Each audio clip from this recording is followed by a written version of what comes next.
જય શ્રી કૃષ્ણ. પાણીમાં પડવાથી કોઈ મરતું નથી.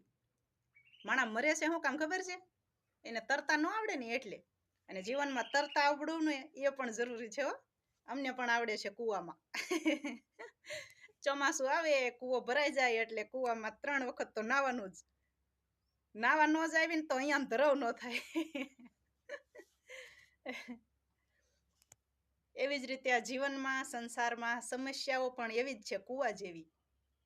કૂવામાં પડશો ને તોય બચી જશો કારણ કે તરતા આવડે છે. એવી જ રીતે સંસારમાં પણ જીવન જીવશો ખુશ રહીને જીવજો કારણ કે તમને જીવતા આવડે છે. કૂવામાં તરવું અને સંસારમાં જીવવું આ બે વસ્તુ છે ને એ હરખી જ છે હો. અનુભવ કરવો હોય તો કરી લેજો. તરતા આવડતું હોય ને તો જ કૂવામાં પડજો. જય શ્રી કૃષ્ણ. ખુશ રહેજો.